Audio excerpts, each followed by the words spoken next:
Let's look at what needs to happen now as far as the criminal investigation into what happened at Enyobeni Tavern. We can speak to Dr. Gerhard Labuschagne, a criminology expert. I beg your pardon. Welcome to the program, sir.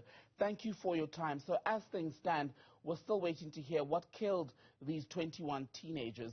As someone who's worked in the field, what immediate questions jump out for you? Well, obviously, Tim McGill, it's a mass casualty event, so there's kind of three options. And one has to exclude each one of those, and whatever's left over will be the likely option. So you're determining on the one hand murder, suicide, or accident. This is probably leaning more towards an accidental type of death. But the reality is they're going to wait for years for answers. At this point in time, the forensic pathologists, autopsy, and whatever samples that they send off for assessment are going to be the key in helping us understand what happened here, along with the victims who survived. But unfortunately, those tissue samples that are going to be sent off are not sent to the police. They're sent to the National Health Laboratory, and they have literally years, not a year, years of backlog before those tissue results are going to come back, which will really tell us conclusively what happened in this case. It's unlikely that they were poisoned. You'd have to get a whole bunch of people at the same time taking the same type of drink or food, and it's more probably going to be something along the lines of a generator that was in an enclosed area, there wasn't good ventilation, and people inhaled carbon monoxide. Right. But even then, that'll have effects that not everybody, some people might have realized what was going on, and that's why the surviving victims are very important. So, for me, Gerhard, what would be curious then, if that is the case, let's say if there was a leak of some kind, and that's how these children died, it makes one wonder why then none of the older people, none of the adults in the tavern then was sick, or why no one else older than these school children died. Yeah, look, obviously at the moment, I can guarantee you, having worked on many high-profile police investigations in my time in the police, the initial information we have is probably quite not accurate. So we'll have to really see as the investigation unfolds exactly who was present, who survived, who didn't survive, etc. Of course, people with different body sizes, body weights, etc., will influence how they react to any type of substance which was introduced intentionally or by accident. Not everybody's going to react exactly the same way for those very reasons, that we're all different biologically from each other. So again, but interviewing the witnesses who survived as to what was going on, was the ventilation, what did they start to feel, what kind of symptoms did they start to experience, would be very important. But again, it's very unusual to have that many people kind of literally die as they were sitting in a very enclosed space. Often we see with crowds of people, that there's, when people try to get out, there's a crush, and the people die as a result of being squashed up against each other. But it doesn't sound at all like that was what happened here.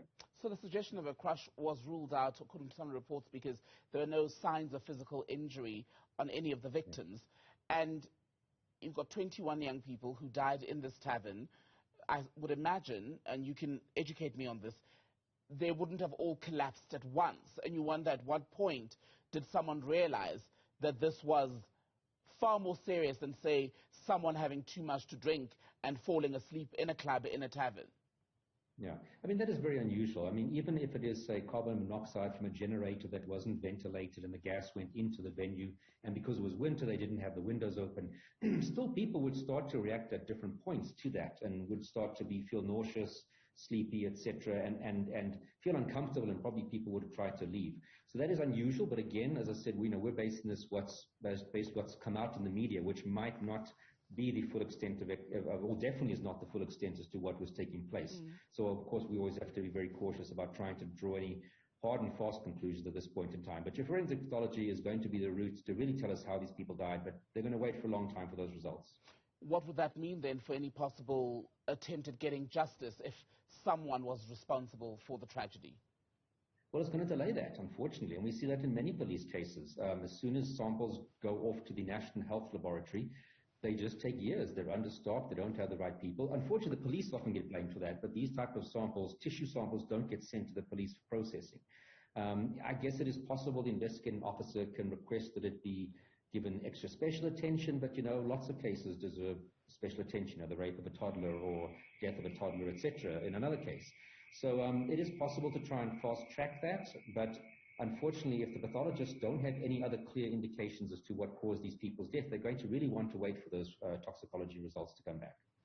And, I mean, we're obviously not wanting to speculate because, as you're saying, we're working with initial information, but there would be a lot of questions that many of us have, and especially families who've lost children in this tragedy. And one of the reports, one of the accounts given was that a group of these teenagers had arrived at the tavern quite late at night, wanted to get in, yes, eventually made their way inside, and if they'd gone to an earlier place together as a group, would there now be need to be work to establish if perhaps they'd taken something at the previous venue or been exposed to something there?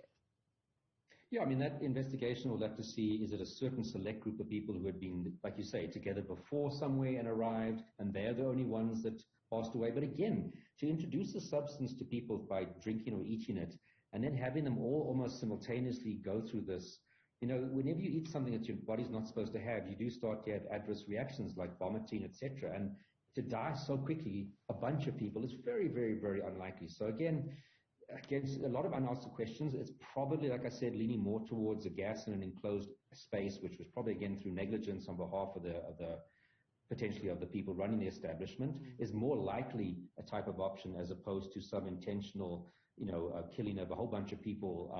Many of them, for example, who, this was an advertised party. So like you say, some might have been a group that went there together, but this was advertised on Facebook as an open event. So you wouldn't even know who's going to be attending this particular event.